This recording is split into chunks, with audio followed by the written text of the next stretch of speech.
righty then. Harmonies are really, really good on this. Really good. What's so weird, because we fell down a weird cosmic bunny hole after listening to some Coheed and Cambria a couple weeks ago. 2 weeks ago.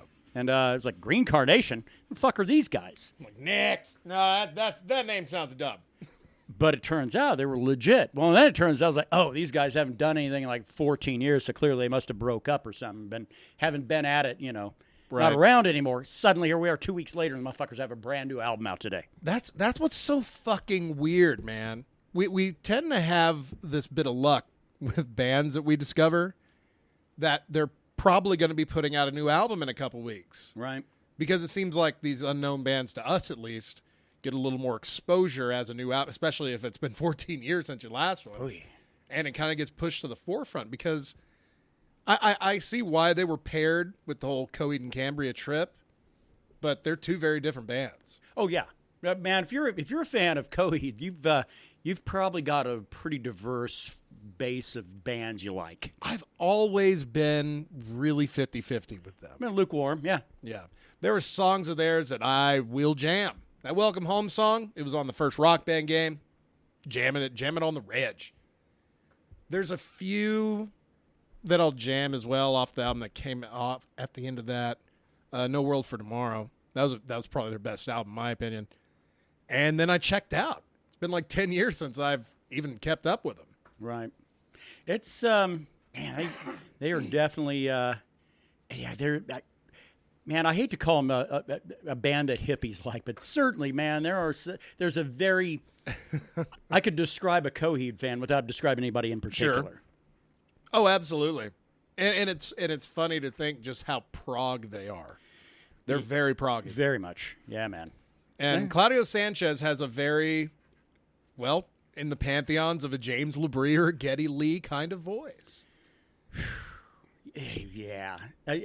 But that's the weird thing is because if you're a fan of those guys, there's a reasonable chance you're probably a fan of some of these like jam bands from 15 years ago. Yeah, like Clutch.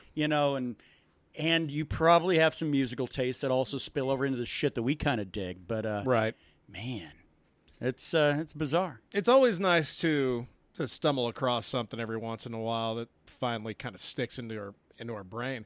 Because very rarely do I go hunt for new music anymore. Yeah. In these trying times. If you're doing the drinking game at home, take a shot every time we say in these trying times. Because we're doing it jokingly, but don't do that shit with the fucking news. You'll have to get your guts pumped. Oh, God.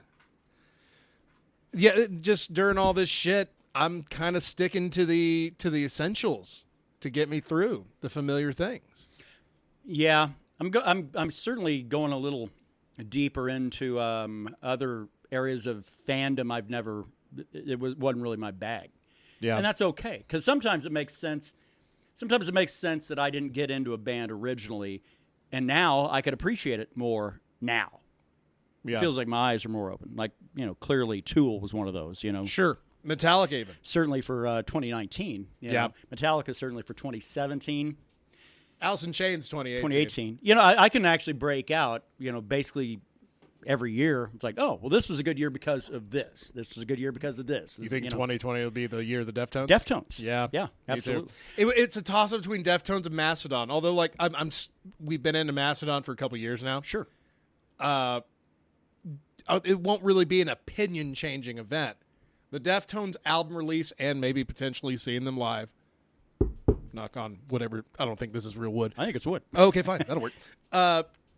That will fucking be an opinion change. Even for me. In the eyes of Ruben, I'm a casual fan, dude. Sure. Ruben is... that is a goddamn loyal fan of Deftones right there. You know what was really cool last weekend? Because we're all sitting around, well, you and I are drunk, but... Sure. Weird. Ruben, we kind of went down a weird, like, top three this, top three that, top three. Which then at the time is like, oh, that'd be great for a podcast. One top three is plenty for a fucking podcast. Right. But Ruben actually had some really, really insightful kind of what are your top three this, top three that. And we did hit one of them, top three Deftone albums, right?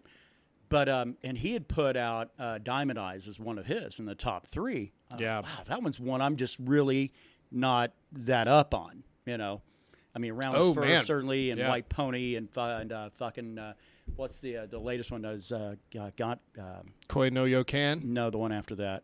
That would be Diamond Eyes. No, there's one of it. What? Oh, Gore. Gore. Gore. Yeah. I knew it started with a G. But I mean, that was one I was like, all right, well, if I'm going to start getting into these guys, maybe I'll work my way backwards. Ruben talked me into like, no, you can catch into this shit midstream, you know? It really doesn't matter. Yeah. Every album is fucking different. Yeah. No, very much. Very much. The core of the band is still there and the sound is there, but everything just sounds different. Yeah. And that's not a bad thing either. Right. Beauty School's a fucking great track, man. Yeah. Probably it's been a while since I had actually went back. Well, ooh, I need to listen to that one more time. The B-sides and rarities album that they put out was, I always enjoy it when a band will put out a cover album, basically, because a lot of those songs are covers on Sure. that album, and they're superior to the original. With those guys, There's a goddamn top 3 for you right there. Top 3 cover songs that are better than the originals. ooh. My biggest problem with that, unless it's like just some weird, like some of the wackier shit, like certainly I think Take on Me by the Real Big Fish is fucking certainly superior to the original. That's in a whole different arena, Exactly. though, right there, man. Exactly. That's just a fun fucking cover of a song that's super notable. Yeah. But anyway, that's I'm sure that's one we could pontificate on. for a Metallica while. Turn the Page would certainly be on mine. Yeah, only because the fact is, I got so off of Bob Seger. Yeah. Man, so one of my local watering holes, I would once upon a time I used to fucking get my mail delivered there, and I'm not even kidding. I was there so much, but Yeah. we used to have a shitty old jukebox. And we'd get this jackass. He's like some big shot out at the university here, and he'd come in and play the whole fucking greatest hits. You know, Bob Right. Seger and the Silver Bullet Band. And he'd play Turn the Page over and over and over and over again. So even by Metallica, I loathe that song. You hate the original enough that even covers make you sick. Yeah, man, and that one especially, just because number one, that guy's a cunt. Number two, is that he would just play it over and over and over again. And he's one of these Michigan and proud assholes, you know. So it was like, what? I see. Wow.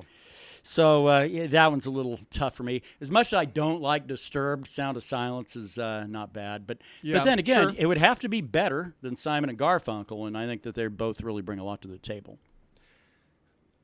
It really amazed me though how that song. I don't know how popular Disturbed was before that song. Yeah. Yeah, you said Disturbed. Okay. I don't know how popular they were before that song came out, but I know how popular they were afterwards. Oh. And the answer is ridiculous. One hit wonder, kind of, right? And it's on a cover. That's the weird thing, though, man. They're not. Fucking The Sickness came out in like 98, 99, their first album. I bought it. I loved it. Every album has a really good 3 or 4 songs on it that are memorable, that are music videoed up, and you hear it at every tour. But they never struck. They were always playing amphitheaters. They were still doing that thing. After Sound of Silence, those motherfuckers are headlining their own arena tours now. Right. And I'm sure they did in the past when they would release an album. But they always struck me as a support band. And now, after that, it's like fucking people are going to pay money to go see Disturbed. Maybe not Tool money. As a headliner, just because, and really based on the efforts of one cover song. Fucking $80 will get you a general admission ticket to a Disturbed show pit. There's some disturbing information for you. No shit, right? Mead, Metal, and MMA podcast. You're actually catching a pretty rare, cold, fucking sober Kevin right now. That's why he sounds so happy. So happy? It's, yeah, well, man. Continuing on with the nonsense. You know, we back in March when they'd announced the pandemic, every dumb bastard went out and overbought toilet paper, overbought paper towels, overbought soap. You couldn't find any of it for 2 weeks. And it's mainly fueled because, if I remember, the national media came out saying, yeah, well, there's got to be some shortages of toilet paper, which the weird thing to me was at the time there wasn't. Next day there was. They were out. Walmart was out for like 2 weeks. And I was like, all right, fine. But I hadn't heard shit until then. Well, so what do we get this week? Hey, there's going to be meat shortages. Guess what the fuck they don't have at Walmart now? Hamburger buns. Hamburger in general. Fuck. I mean, unless you're buying hamburger patties. But, I mean, that meat case was barren today. I know, man. This is probably people are going to call me out for bitching. I had to get low-sodium bacon the other day.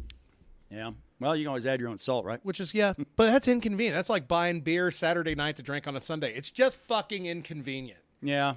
We might as well do it right. Fucking brine it. I didn't think about that. Hey, fuck off, LJ. I hit the wrong button. Oh.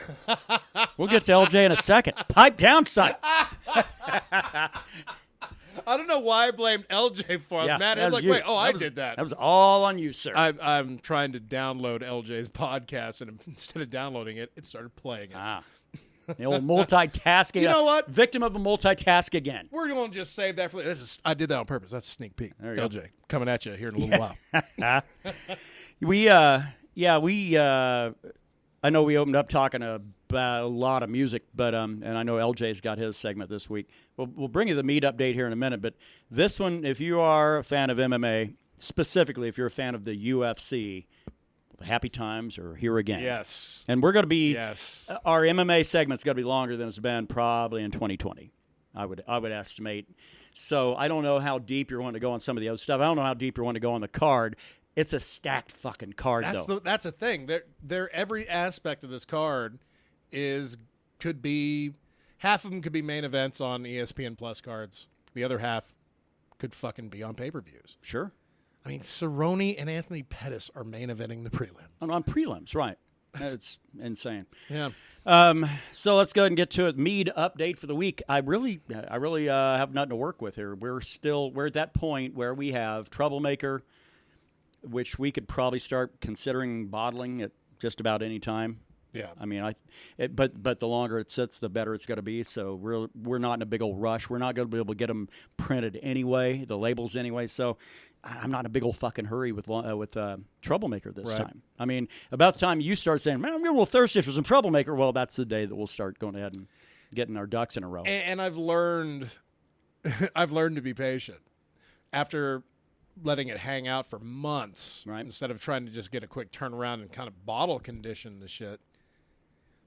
I want to see what it does to just have time to do whatever it needs to do. Yeah. Troublemaker is a mead great for any season. But it is a spiced mead, meaning that the aging process is not going to be as significant as it would be on batch one that has especially nothing the to way hide behind. the way that we toss in the flavor. Yeah. It mingles immediately because it's tea. I'm not saying that it won't get better over time, with more and more time passing. But like I say, batch one's got nothing to hide behind. Troublemaker's got a base of flavor. So sure. Long ships. I got to let that fucking dog out. Oh, people always bothering us on Friday. Long ships is going to be going pretty well this year. We got the barrel. I believe the barrel is fully sealed up and ready to go. Even the tap seems to be sealed up and good. Tap's the least of our worries. I'm still weather is still kind of a real factor on it. It is like 65 degrees out there right now. Yeah, but I found by trying to rotate it around about 90 degrees,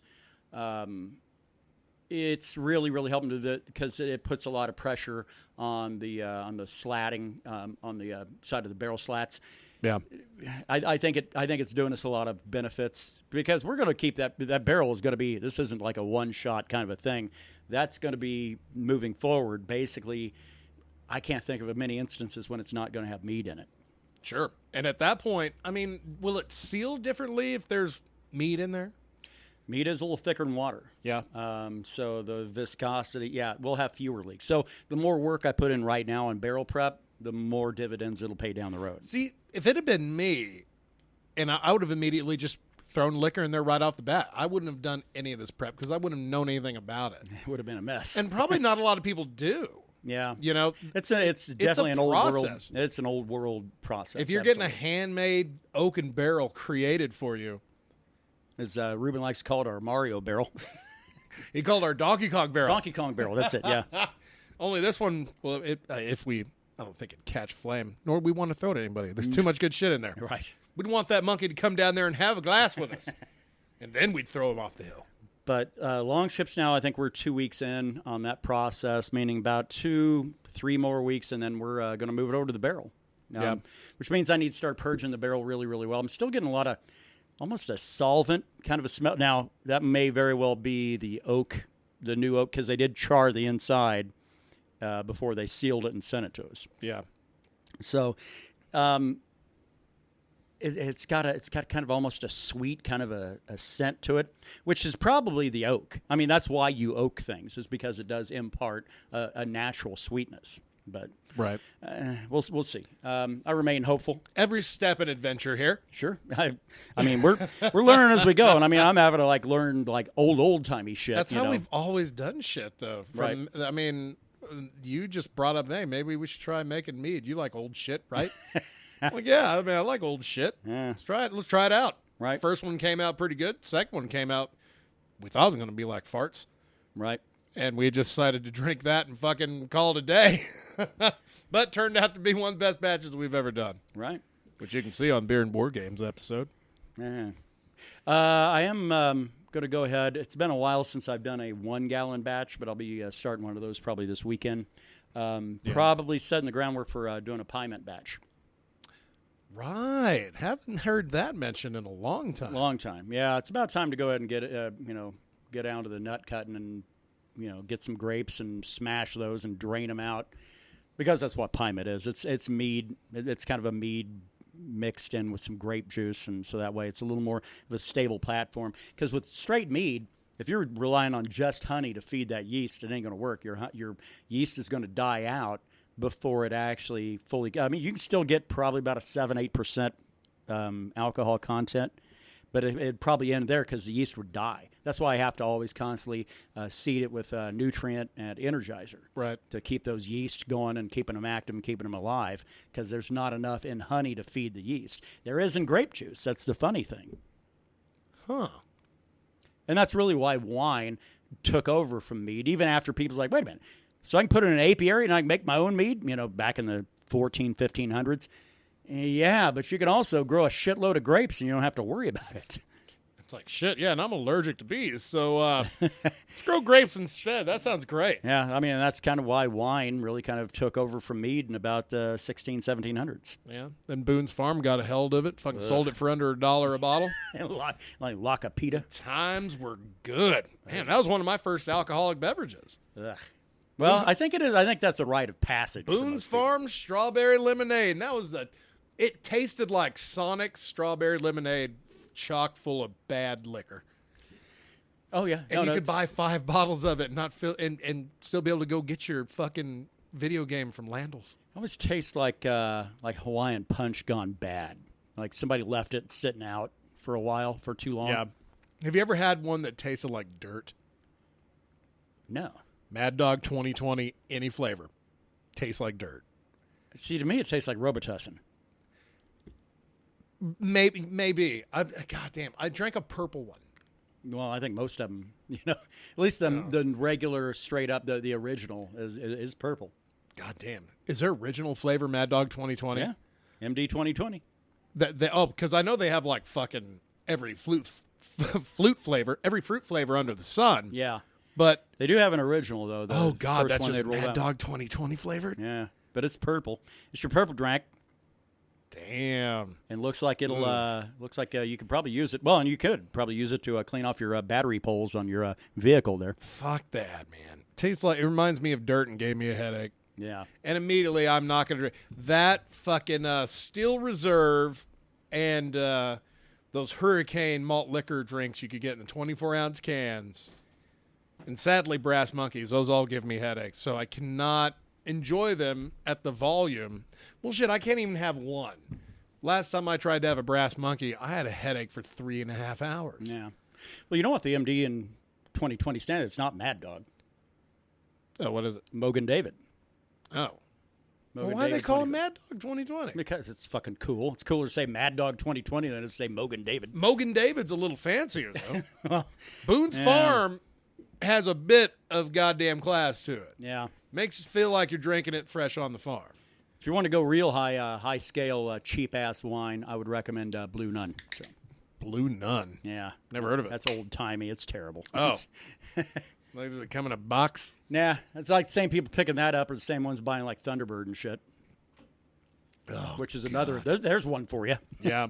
Thunderbird, Night Train. I know all the really, really popular Yeah, wines. we're naming all the racially insensitive wines. Hey, man, I used to drink that shit. I think we've established that we are not above drinking low-grade liquor. Or in the past. I like to think we've stepped it up a little bit as we've gotten older. Trying to protect the innocent here. Fuck them. Back when I was probably 16, I want to say, friend of my brother Dave hung out with this guy. He's a National Guard reservist and shit like that. Worked on like nuclear shit. You know? Wow. Oh yeah. But I would hang out over at that dude's house and stuff like that because we'd fucking crank Rush and shit like that and hang out, have a good time. Perfect. As he had said, because he'd have to go in once a month, for the whole National Guard thing, and then basically they'd every couple of months they would do the whole urinalysis thing. And he'd look at the doctor and go, "Am I good to go?" And the doctor would say, "You guardsmen like to party, don't you?"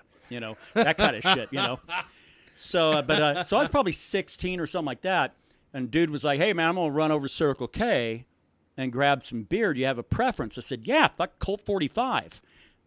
That dude gave me like a double take of, "Are you fucking with me?" I'm like, no. You know how much alcohol's in that shit? I can drink like 3 of them, and I'm fucked up. I'm like, I was 16. Oh, there you go. Yeah. And then come to find out, years later, it's like, oh, I know now why I got the weird look. There's a certain culture of people in this country that drink Colt 45, and it's not generally white kids. That's right. Especially with the fervor of saying, like, Colt 45, motherfucker, that's my shit. Yeah.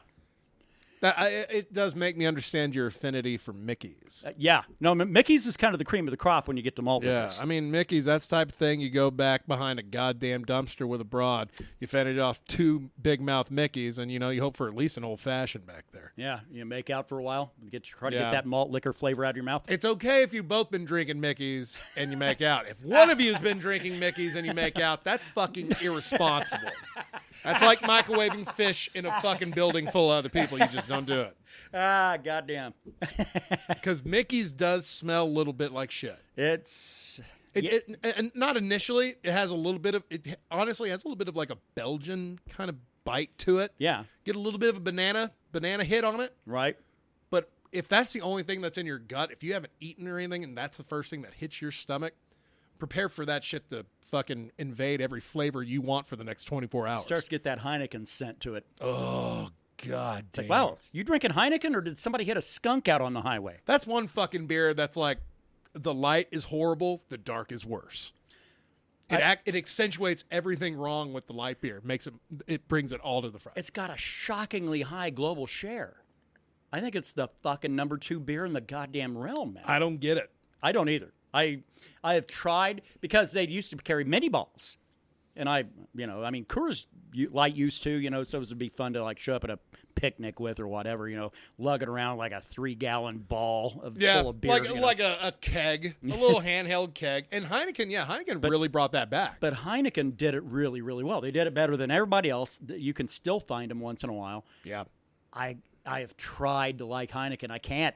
Nope. That weird, that scent. Maybe if I lose all sense of olfactory fucking shit, maybe then I could probably drink Heineken. Yeah, but then you'll find that you'll be eating horrible food. Everything else will fall by the wayside as well. Sit around eating SpaghettiOs and drinking Heineken. All for shitty German beer, don't do it. It's Dutch beer. That's even worse. The Dutch don't do anything right.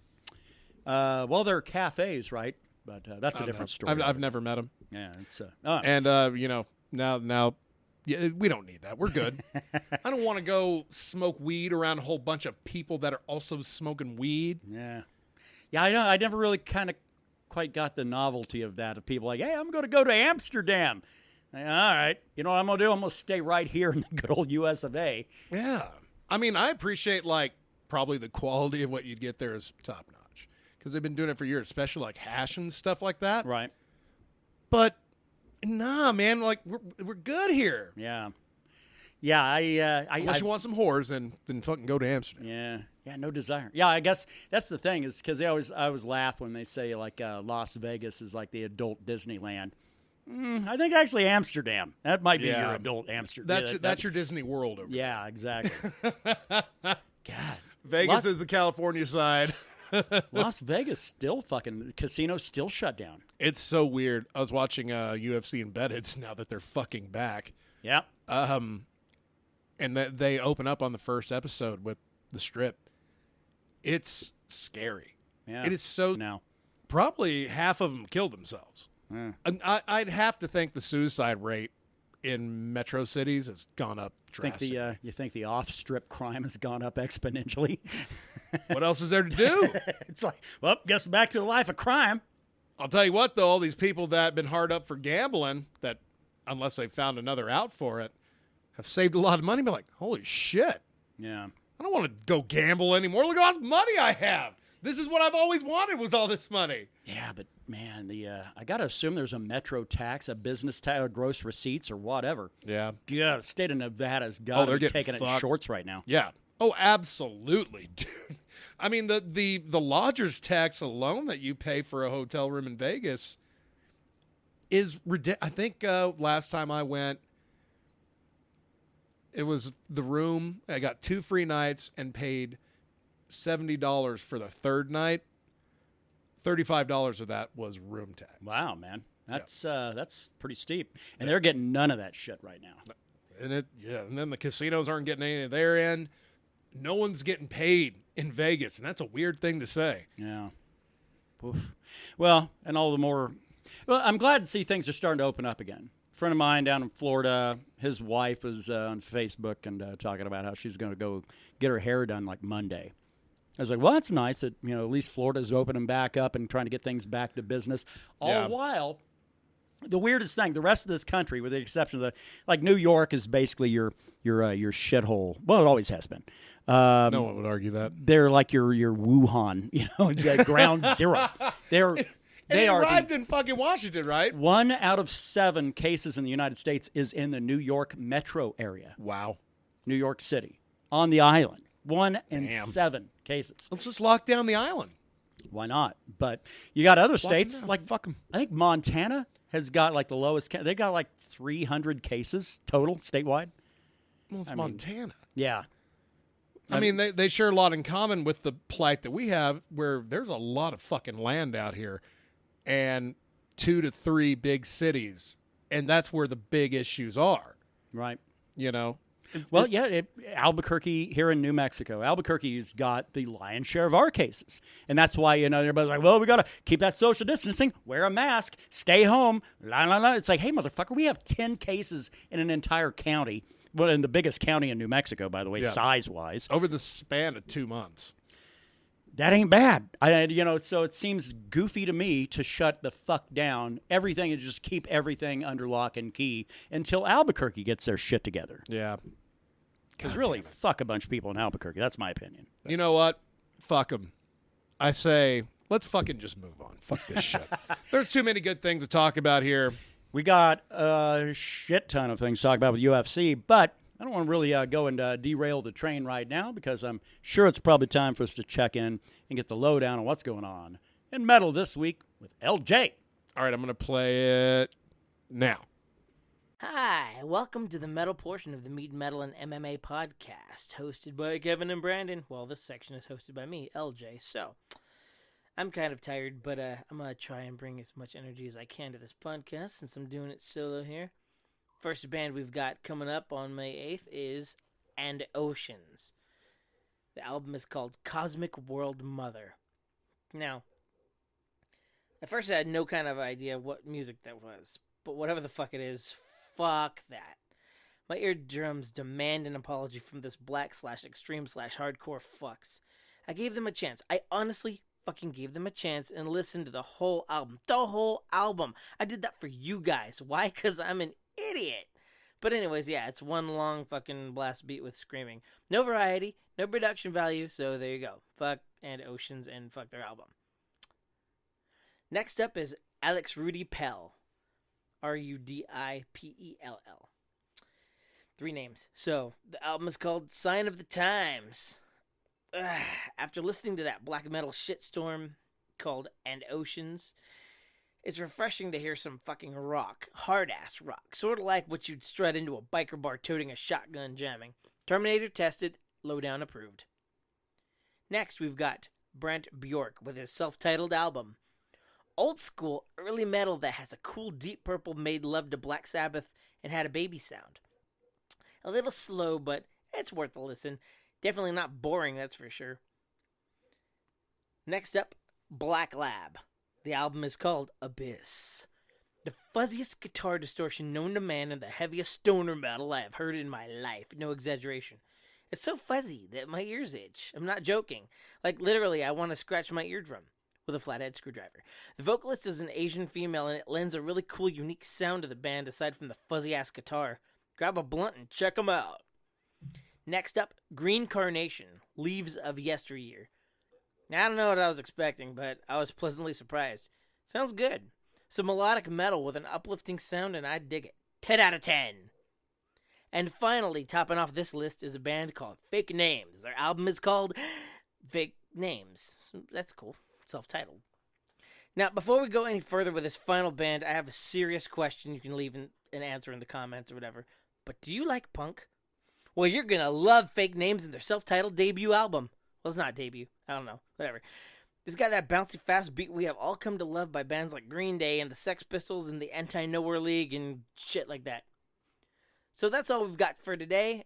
As you probably figured out, these lists are compiled from bands kind of not really randomly, but like I'll see a band name and like I'll check them out. You know what I mean? So anyways, that's how the lists are compiled. It's not really random, but I do select them and I pick, what sounds interesting. And sometimes you hit gold and other times you just dig into a pile of turds, elbow deep. Anyway, all that happy horse shit aside, you guys be safe. Please don't catch the Rona. And for God's sakes, please do not get assaulted by any murder hornets. I want you guys to live. I love you guys. All right, that's enough of that. Take it away, Kevin and Brandon. I knew he was going to struggle a little bit this week. It's not a good week on new releases. I mean, there's a few. Granted, Green Carnation, the big one for us. LJ LJ and Ruben share something in common, and that is their optimism and positivity towards music. Right. Ruben will find something. If the music, just pretend it's a big-ass pile of shit. Ruben will dig through that shit and find a golden nugget. Well, yeah, guy's a Gojira fan. If he listens to this one, he might actually give you a phone call.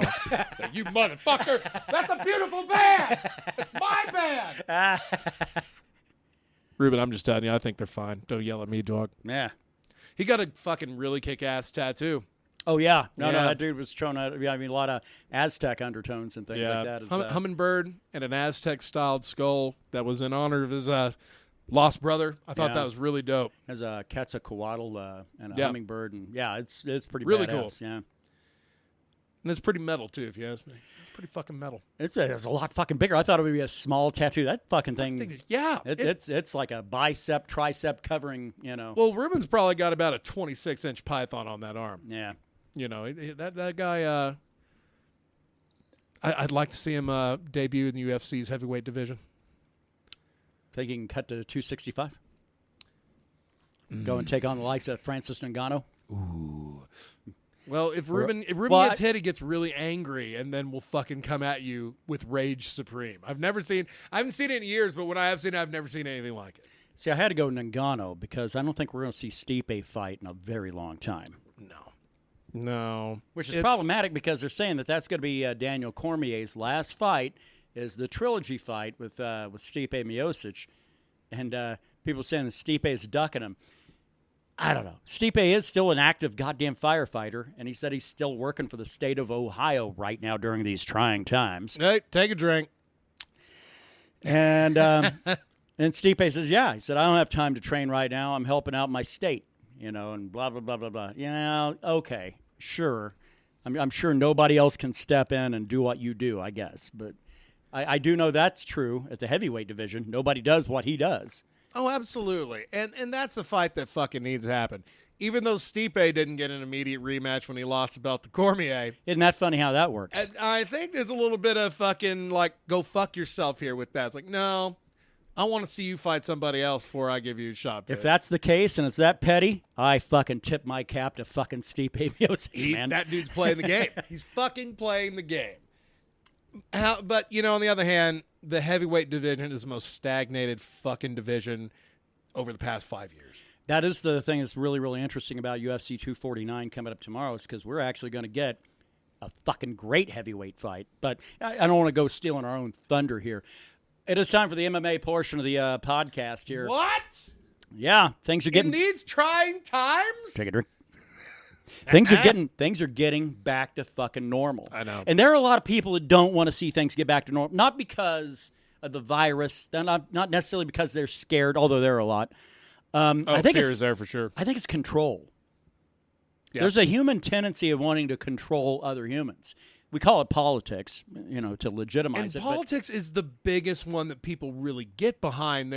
Their fucking Their team. appointed, voted in dude or lady. It's their team. The two-party system is killing what we know. It's fantasy football on a disgusting level. It's a league of two teams. Like, oh, you a red guy or you a And blue guy? They It's like, both suck. I don't vote for either one because they're all cunts. I vote libertarian or green. And then everybody goes, well, you can go fuck yourself. You're throwing away your vote, which is a very, very democratic thing to say, I think. So can we all finally admit that sometimes our votes don't count and it doesn't matter? Democracy, yes. And vote how you matters if you're voting for my friend. Vote how you want as long as you're voting for my guy. God damn. That's why Colby Covington might be the one UFC fighter I might try to take a shot at. I'd probably get fucked up. Oh, I'm sure. He'd box me to death. Well, that dude's fucking got some very serious wrestling But skills. he's one I'd give it a shot. I would give it a solid shot. Yeah, no, I'd root you on. Yeah. And then Thanks, buddy. Then I'd scoop you up later. Good. See, that's fucking friendship right there. Knowing I'm going to fail and helping me off the ground when I do. I'm assuming that goes on a lot of TriStar, but Then I'll try. I'll go back and train with Lady Shevchenko, and I'll come back better than ever. I always thought of you more as an America Top Team guy. No, I was actually I would have been a Black Zillions guy if they were still around. Or the Glendale crew out there, they can Travis, go fuck Travis themselves. Brown and Ronda Rousey. No, what do you want to just get caught at Red Lobster with another woman? No, that's not the team I want to join. It is still the most telling photo ever.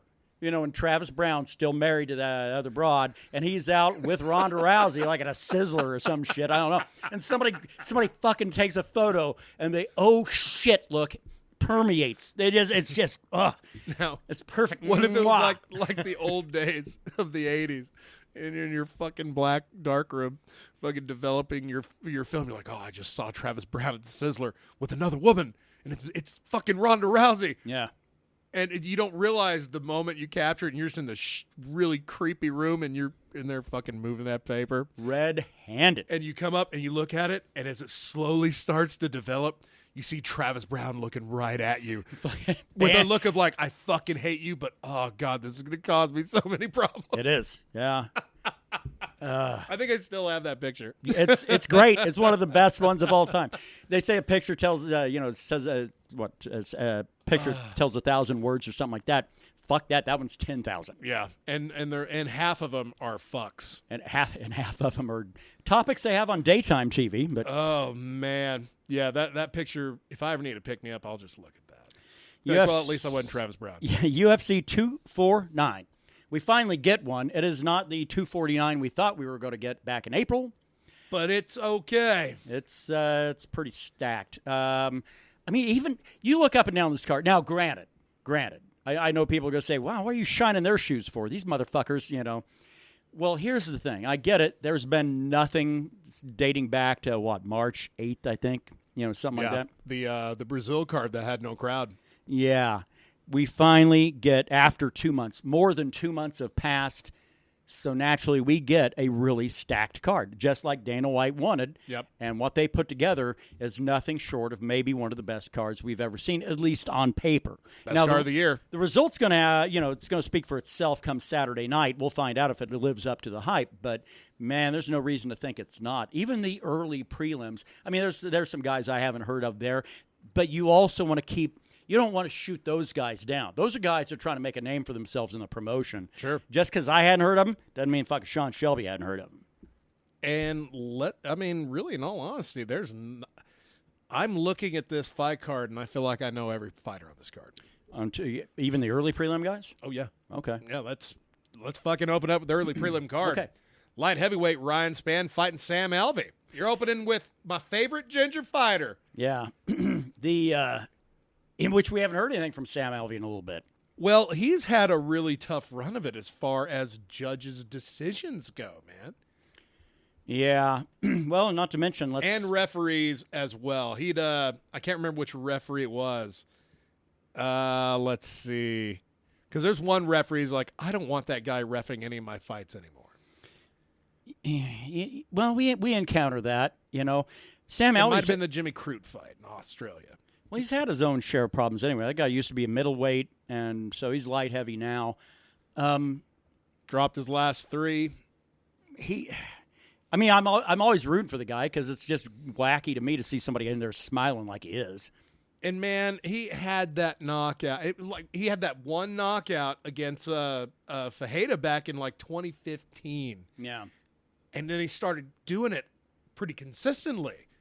You started thinking, man, this might be a guy to look out for at 185. And then Derek Brunson fucking TKO'd him. Yeah. And that just kind of took him out of the equation altogether. Same thing with light heavyweight. Jump up there, your first 2, he fucking wins. Right. The Vellante fight was a split. You could have made the argument, but then he fucking drops one to Nogueira, drops one to Crute, and drops one to Abreu.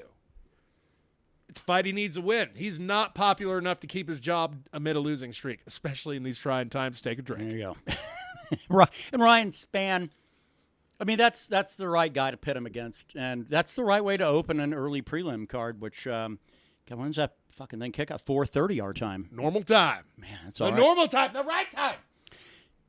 Having said all of that, and I thought, well, I don't think I know anybody in the next fight. Yeah, I do. I know Charles Rosa. We've seen that guy before.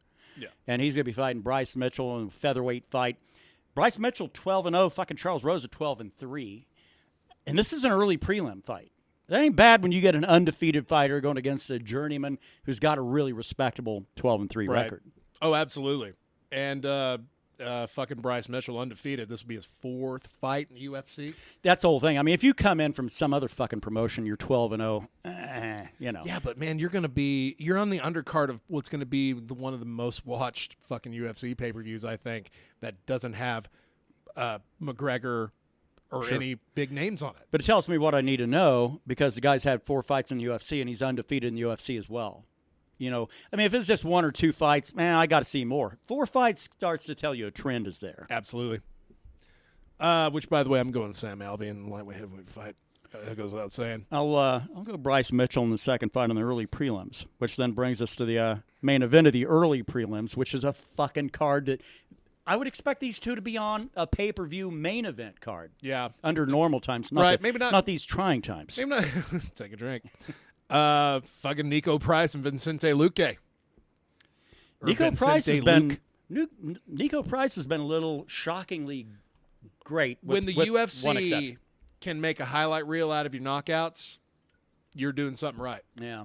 And he's 30 years old. 30. And Luque has been, I don't want to say he's been overhyped by the promotion, but man, the UFC loves them some Vicente Luque. Exactly. Yeah. And the matchup is great. The matchup is really great. Nico Price, I have to be honest, the main reason he sticks out in my mind is because that's one of the guys that Jeff Neal had to fucking mow down to get to where he's at. Right. Now, we're talking so highly of Nico Price. Imagine where Jeff Neal is, who's now ranked 12th.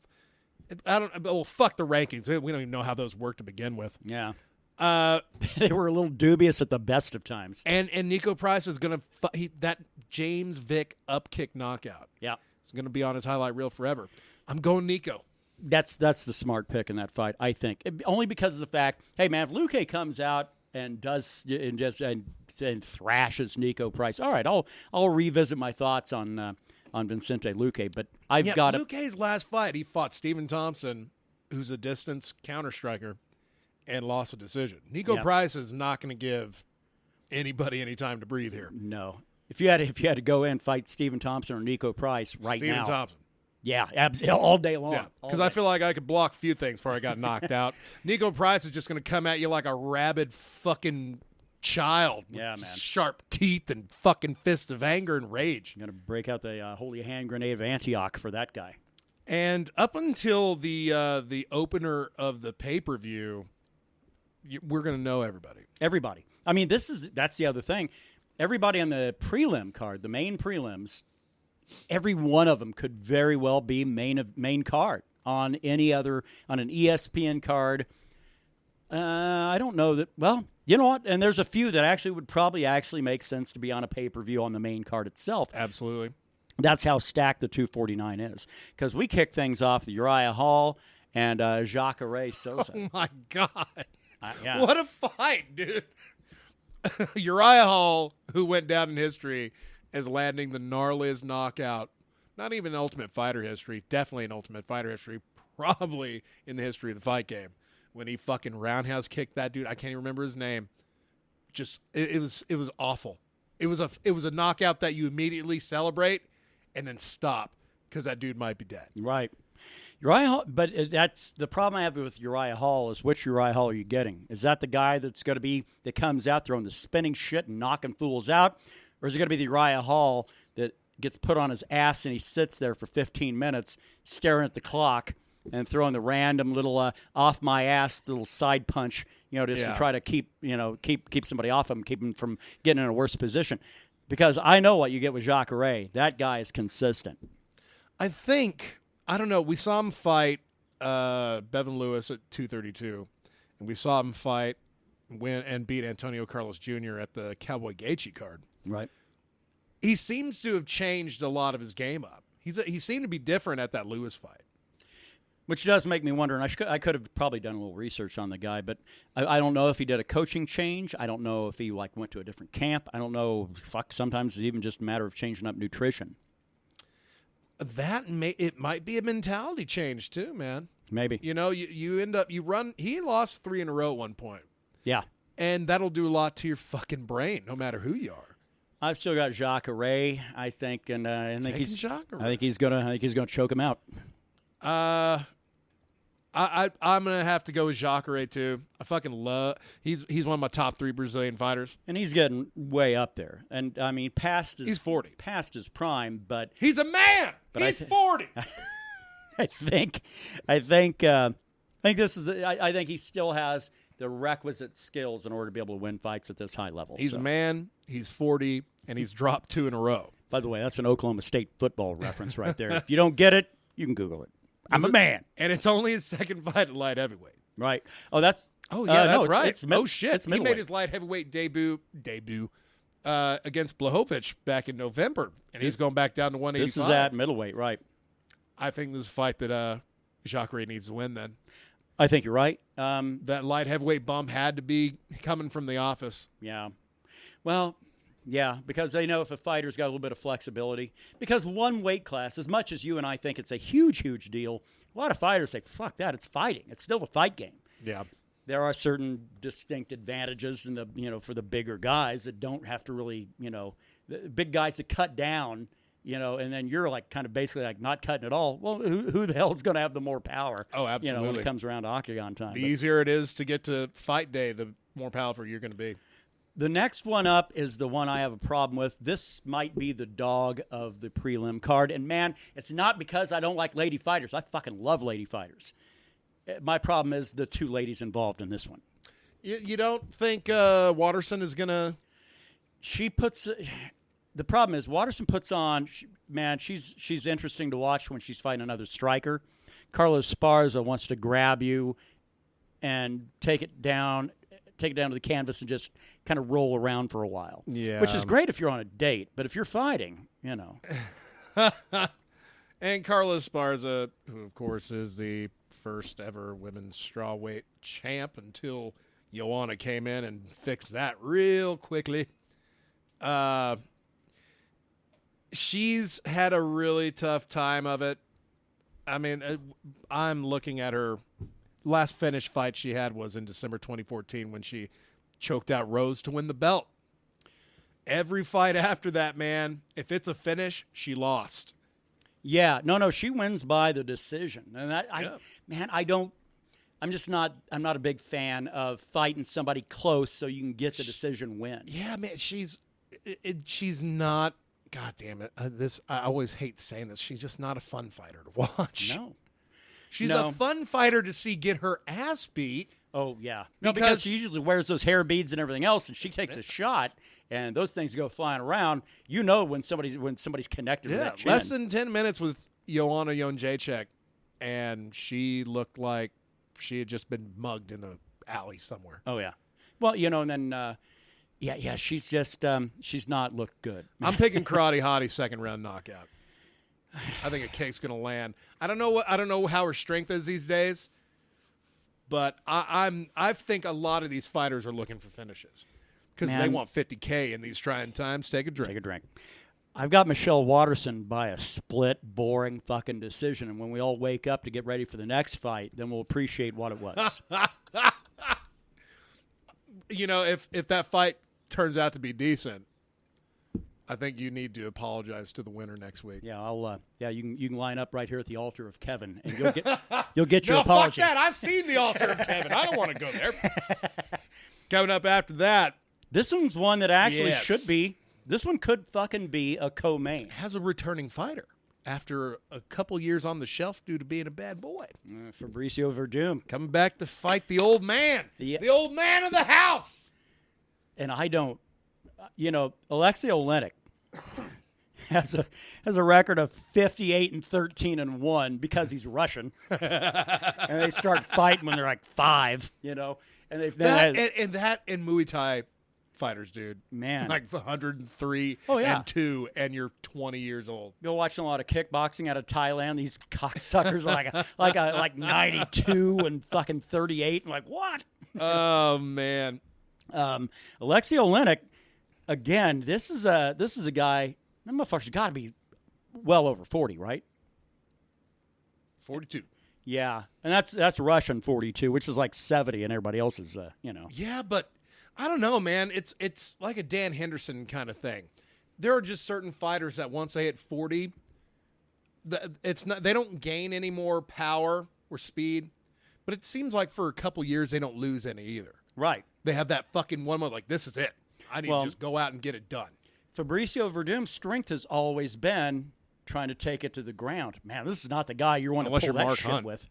Well, there's that. Kick him in the head, goes for a takedown, and then it gets tapped out. Yeah, but that's the thing. You got 2 fighters here that are great on the ground. Yeah.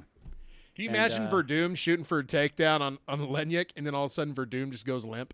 Yeah, because we see the third Ezekiel choke in Olenek's career. Olenek has had his UFC career. Ezekiel choke, which is something you almost fucking never hear of, unless at least outside in the no-gi community. Yeah, it's such an amazing thing to see someone get submitted, or even that put to sleep while in a dominant position. And Olenek is so well.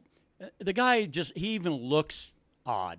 I mean, he looks like he could be in a Tool video, right? I mean, I was like, wow, there's a bunch of weird claymation. Is that Alexei Olenek? Let's see. I'm looking at his record right now, and there you see the Ezekiel chokes that he's done in the UFC. His indeed, of course, his first UFC fight, it says scarf hold choke. That's an Ezekiel choke, right? Yes. That sounds like it, unless it's some weird thing with a gi. But his first fight in the UFC was a scarf hold choke. Now, if I'm wrong on that. Oh, hey, yeah, I totally forgot about those beers. But this guy has nothing but strange submissions on his record, on his lengthy record. Yeah. And that's why I'm picking him. All right. While Verdum's been fucking off, trying to figure out his life, being suspended, Olenek's been getting work done. And this guy needs the money. He says, if I lose a fight, I'm good for 4 months. If I win the fight, I'm good for 10. Wow. And if I do really good, I'm good for the year. Yeah, the motivations are bizarre. Let's get to the main event of the prelims, and then we're going to pause because you might recall last week we talked about we're still looking around trying to find a light beer that we might be able to get into for the summer months. Maybe something refreshing, something it's not terrible. We'll get to that in a moment, but let's close it out. The prelim card, main event: Anthony fucking Showtime Pettis and Donald Cowboy Cerrone. Donald fucking Cowboy Cerrone. Yeah. At welterweight. Two guys that are naturally lightweights. I don't know why they're putting that one on at welterweight, but Because that's not one that was on that card initially, was it? Is the Cowboy Pettis fight, was that on the original 249 card back in April? no. I think that's why. I think that's Cowboy doing what he does. This one's want to put asses in seats. Well, damn, there are worse ways to get that done. This is a fight that should be on the pay-per-view. Well, but let's not forget, what we've seen the evolution of the UFC go on over the last few years is that it's actually a bigger honor to have the fucking headliner of the prelim, the main event of the prelim, than it is to be the opening of the fucking main pay-per-view. But they say. But fuck honor. We're talking money here. Right. And 249, people are going to buy that motherfucker. When the pay-per-view numbers come out for this card, I think a lot of people are going to be surprised. I'm reasonably sure these guys are getting compensated. Yeah. I think they're getting paid. Man, it's just sad to see Cerrone go from main eventing a pay-per-view to main eventing the prelim card on another pay-per-view. Start winning fights, son. 36-14 is a good record, but man, that 14 didn't used to be that high here not that long ago. That number has jumped up exponentially over the past, let's see, 1, 2, 3, 4, 5, 6, 7, 8, 9, 10, 11. Dude is 4 and 7. Yeah. In his last 11. Yeah, he's got to get some work done against Pettis, and man, Pettis looked good his last couple fucking times out, man. Yeah, well, fucking knockout of Thompson. Yeah, that Superman punch when he had his back against the cage, man. And that was a scary knockout, too. It was the back of Thompson's head that hit the mat. That's what really made it scary. But those two, they have to be getting paid way more than Greg Hardy or Jorgen De Castro in the opening of the fucking main. Let's get a little opinion going here first. Got Brandon brought the light beers this time. One of the first beers I've brought to this house that doesn't taste like strawberries. Or Budweiser. Yeah, that's true. Well, I mean, Budweiser ain't a new beer. Every time I try to bring a new beer, I fail miserably. Corona Premier. Only 90 calories, 2.6 grams of carbs for See, if you. you're doing a keto you diet, people you on have the like 2 of them. for you people on the soccer mom diet out there. Keto friendly, maybe for one. Technically, I'd be able to drink if I had no other carbs that day. Probably in the ballpark about 7 or 8. That's not bad at all. A little fuckered up, right? Yeah, it's Corona Premier and smooth and perfectly balanced. It says. It doesn't say Cerveza Mas Fina, though. Yeah, well, I'm sure it's probably still okay. No smell. Doesn't immediately. Wow, not that weird Corona skunk. Yeah.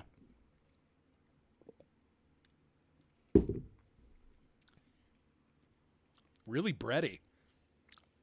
Really bready. Holy shit. That is a whole lot of bread. For only 2.6 carbs, that's... That's what's weird. It fucking tastes bread immediately. Man. I think I could probably whip up some eggs and sausage, and that might be my breakfast beer right there. Fucking light beer that really doesn't have the taste of a light beer. That's not a bad start. It has got a lot of flavor to it. And it doesn't have that Corona extra skunk to it that you need a fucking lime for.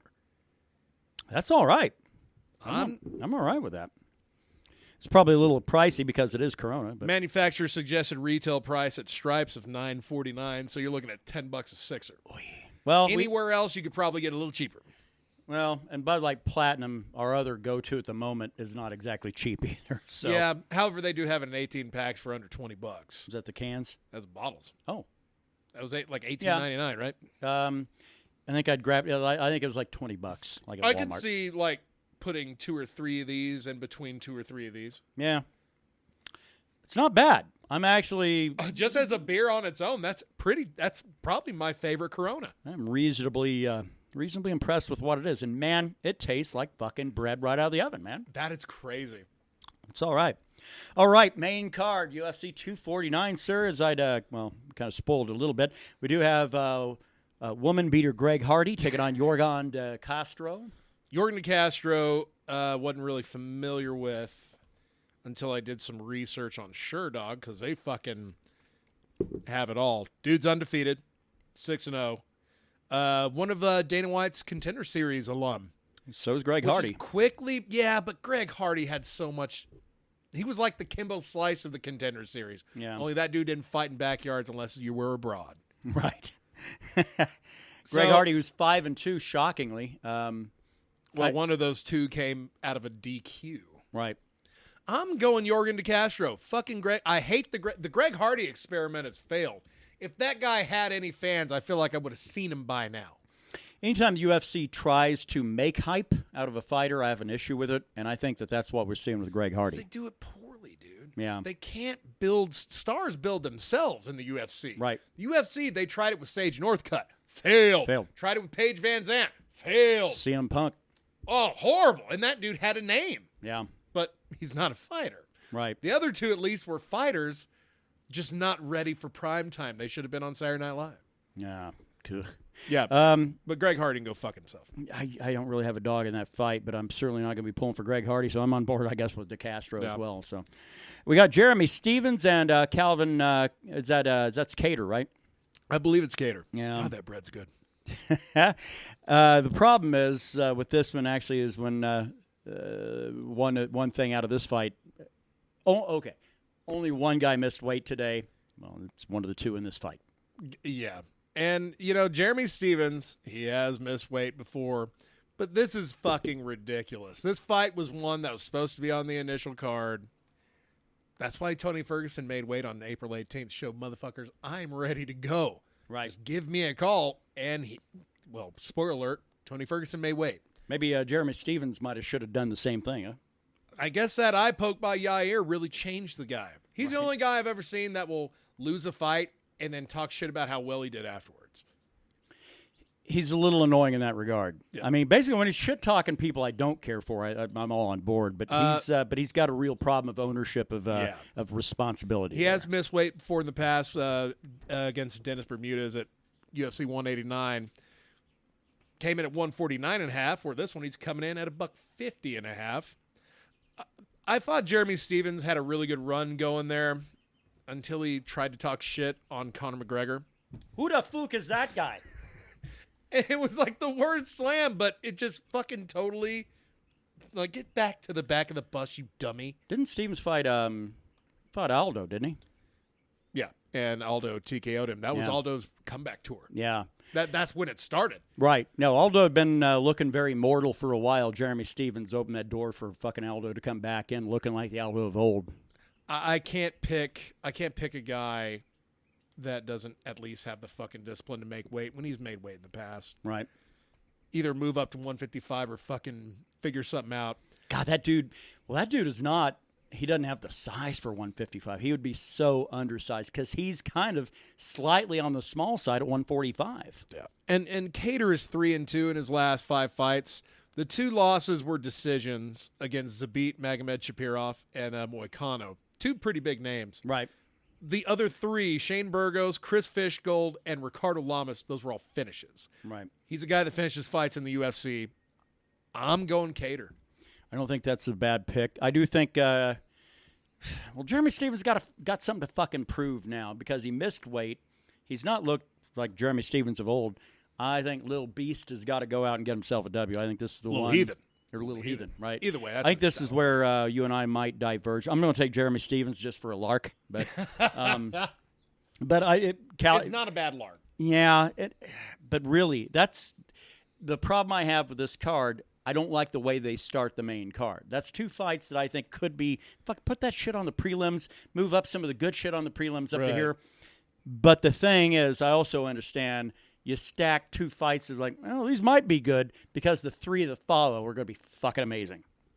Starting at the heavyweights, Francis Ngannou fighting Jarenzo Rozenstruik. Yeah.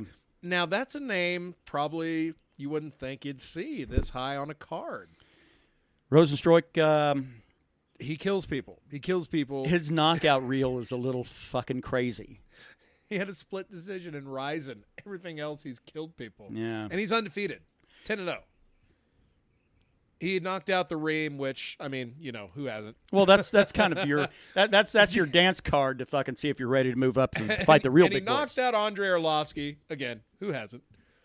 But Ngannou still has one of the greatest uppercuts I've seen in the heavyweight division. The uppercut of Overeem, That is like fucking Hendo's bomb. That's the H-bomb.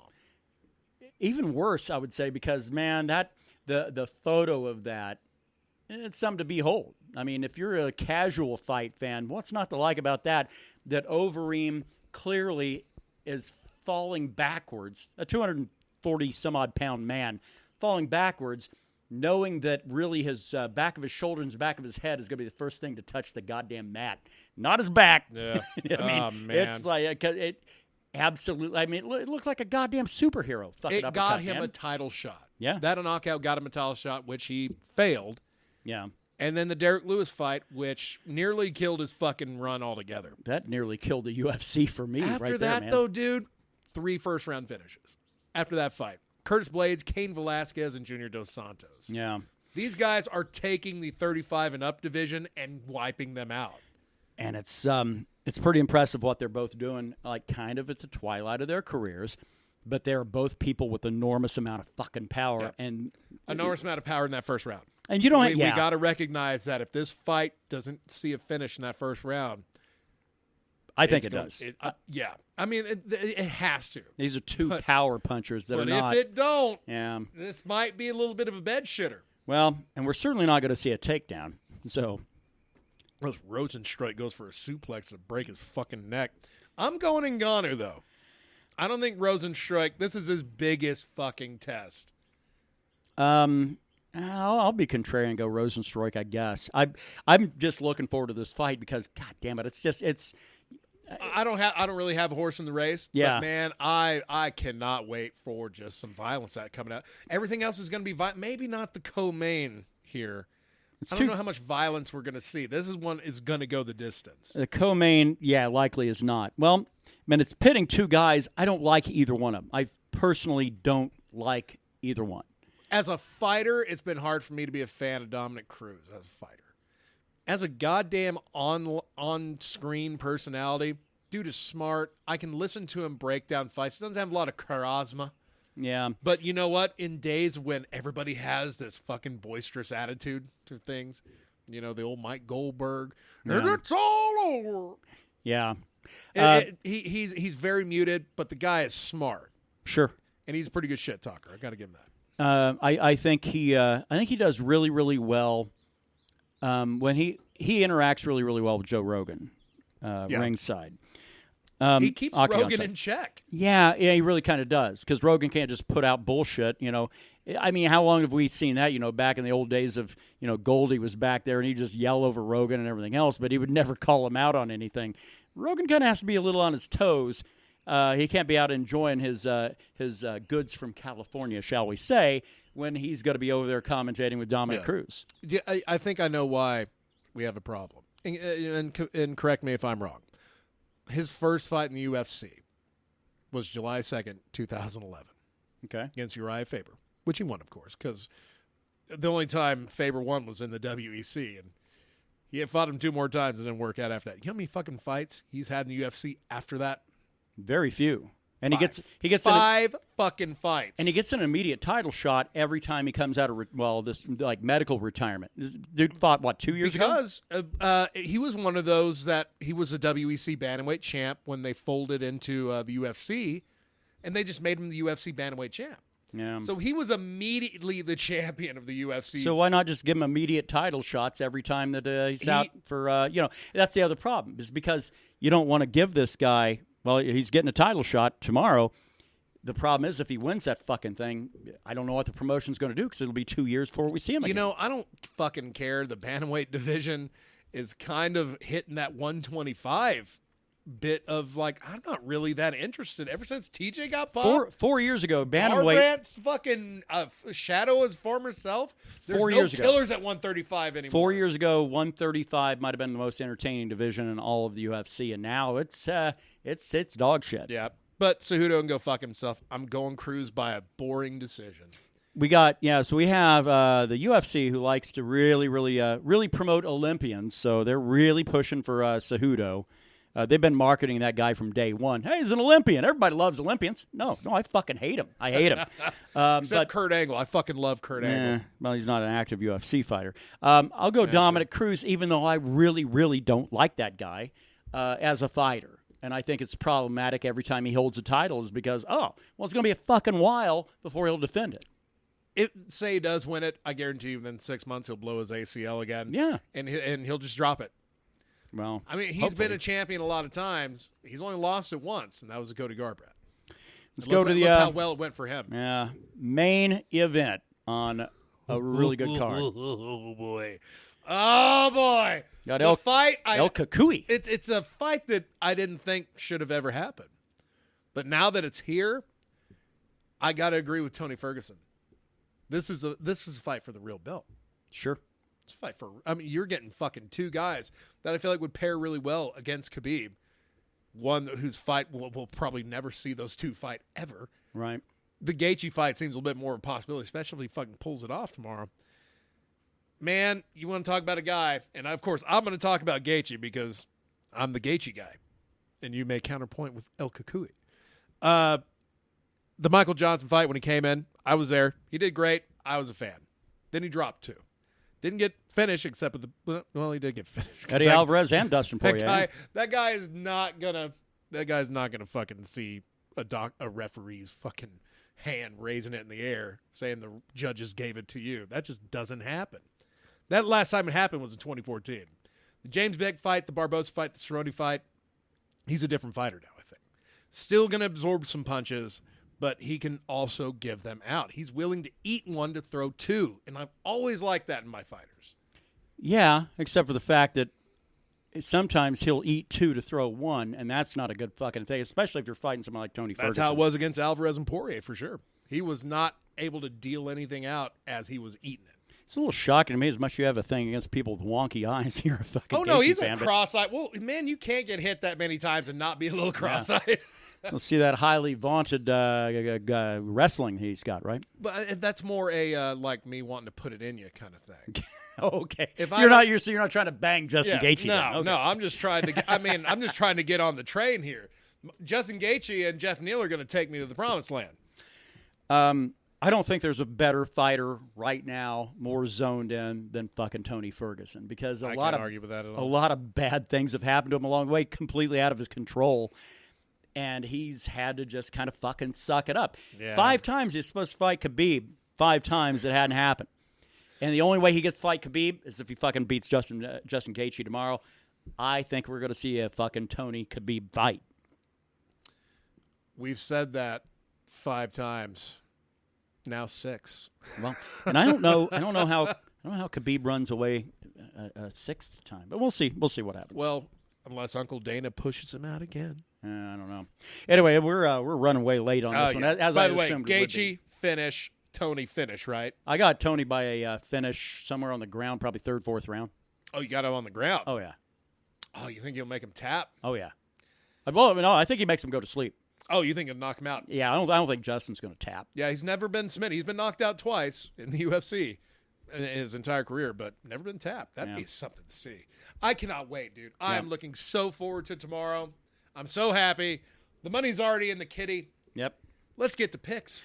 All right. What you drinking today, son? I'm fucking drinking Corona Premier, brother. Yeah. Damn, that's good. Yeah, I'm 8 out of 10. I'm going to stay. I'm going to go Budweiser, but yeah, this is certainly a fucking.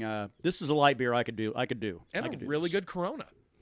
Shocking. I like that more than extra. A little shocking. Yeah, shit. I almost feel like we ought to be like riding around in convertible fucking Porsches and Volkswagens and shit, and Oh man, to be young again, making them collars pop. All right, on to let's see, metal picks of the week. Green Carnation, you've got to check that shit out. I'm gonna go Mastodon. I'm gonna listen to a lot of Mastodon today. It really made me feel good. Get me ready for tomorrow. Either that or Diamond Eyes by Deftones. That's a great fucking record, yes. man. And then fights. What's the one that's going to really capture your attention? There's a lot on the line in the Cowboy Pettis fight. There's a lot on the line. Cowboy is I hope he shows up, man. If Cowboy doesn't show up again, He's one that will always keep his job, but I don't want to see him getting a BJ Penn loss record going either, man. That's what he's going to start, yeah. And he even questions it. I just don't want to see it. I'm calling fucking Cowboys coming tomorrow. Cowboys coming. Not Donald, fucking Cowboy. I got Rosenstruik coming out, moving that record to 11-0. A fucking knockout 30 seconds in. That will upset so many plans in the heavyweight division. I love it. Yeah. I love it. Hey, that's it for us this fucking week. But, do know, man, we're glad we're happier than almost fucking anybody on planet Earth right now that we are back to or getting ourselves back to normal. Not a fucking bad way to be. Yeah. Happiness is a hard thing to find these days. So this is going to be a memorable weekend. All right. Well, I know there's a card Wednesday. It's just a casualty of the situation as it is. Yeah. But anyway, we'll be back next week. Guess what? Talking about goddamn another UFC event. Another goddamn fight card? Man, that ain't bad. Good way to live. Anyway, that's going to do it for us today. Make sure you stay hydrated with a lot of Corona Premier. Make sure you're listening to good tunes. Make sure you're watching fights. We're fucking back, goddammit. Good luck in these trying times. And drink up. Take a drink. Yeah. All right. See you assholes next week.